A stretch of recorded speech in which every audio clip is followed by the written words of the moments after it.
Assalamualaikum warahmatullahi wabarakatuh. Oke, pada lab 43 ini kita akan membahas dynamic net with overload. Nah, dynamic net di sini tadi kan ada sistem pull sama overload. Nah, dynamic yang overload ini atau ini tuh biasanya dikenal dengan port address translation atau PAT. Nah, pada NAT overload ini jumlah IP public yang dibutuhkan nih pada IP public yang dibutuhkan itu tuh nggak harus sama dengan jumlah IP private seperti pada lab sebelumnya. Nah, kan pada lab sebelumnya itu IP-nya jadi IP private sama IP publicnya itu harus sama. Nah, kalau di sini tuh nggak harus sama. Bahkan di sini gunain suatu IP public itu juga kita bisa mentranslasikan banyak IP private. Nah, untuk konfigurasi di router Cisco antara NAT dynamic dan dynamic overload itu nggak ada bedanya. Cuma kalau di dynamic with overload ini kita cuma nambahin kata-kata overload aja untuk aktifin fungsi NAT dynamic overloadnya. Nah, di sini kita sudah mempunyai topologi seperti pada lab 41 dan 42. Namun di sini saya cuma mereload. Jadi kita masukin IP-nya pada interface-nya dari awal lagi. Nah, di sini kita masukin dulu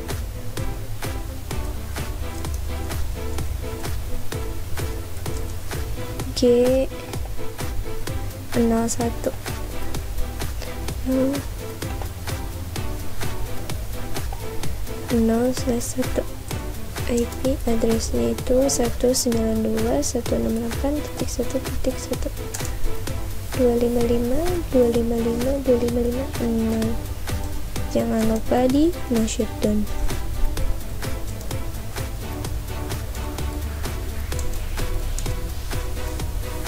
IP addressnya 11.11.11.1.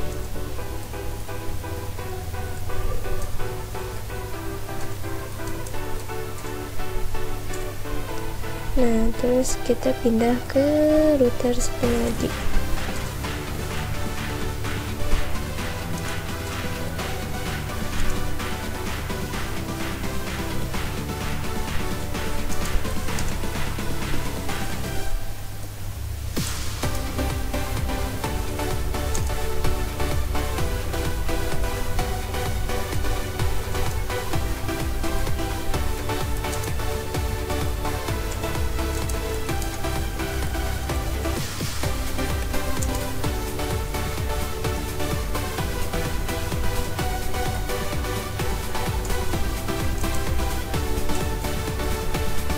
Nah, di sini kita udah ngaktifin semua interface-nya.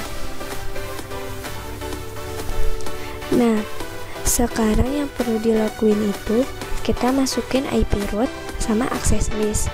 Terus habis itu nanti kita bikin IP NAT inside short list-nya. Nanti akan saya tunjukkan tutorialnya. Nah, yang pertama itu kita masuk ke router 1. Nah, di sini kita buat dulu tadi IP rootnya. IP rootnya itu sama kayak yang sebelumnya. Jadi dia destinationnya itu kemana aja. Nah, di sini kita masukin gateway-nya 11.2. Terus kita buat access list 1 MAC-nya 192.168.1.0. terus ininya pakai wheel chop netmax 1.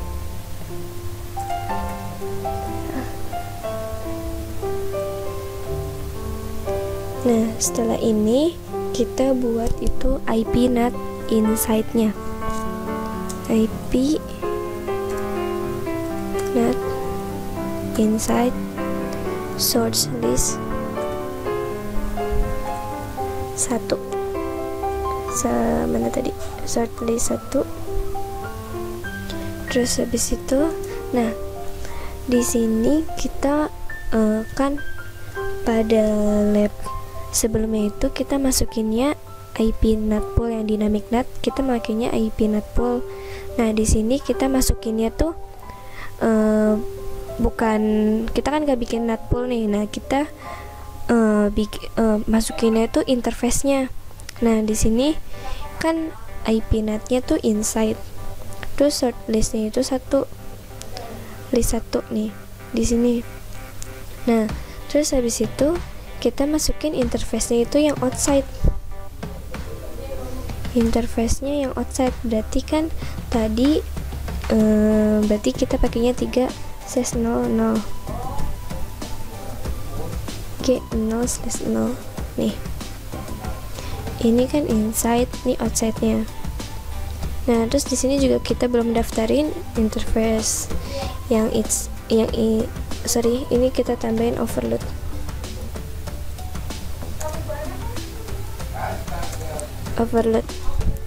Nah, ini yang tadi dibilang pada keterangannya. Overload untuk mengaktifkan fungsi NAT dynamic overload-nya.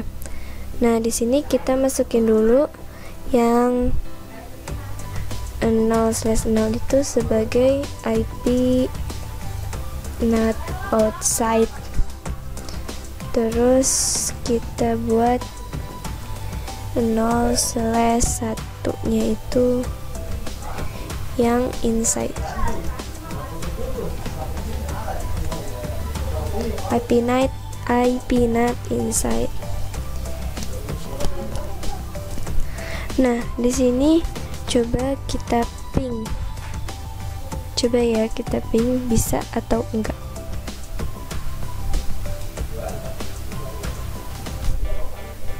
Jing jing jing jing.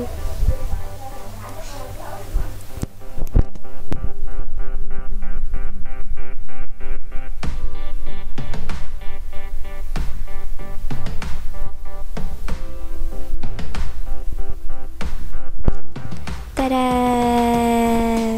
Yups, kita ulang lagi.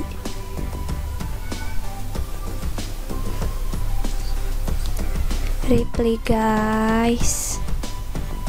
Nah, kita coba yang PC 2-nya. Karena tadi kita menggunakan pas di IP NAT inside-nya itu bikin akses listnya itu kita udah permit networknya, berarti ini juga bisa. Oke, jadi dynamic NAT with overload ini kita cuma nggak perlu butuh IP public dan IP private yang sama.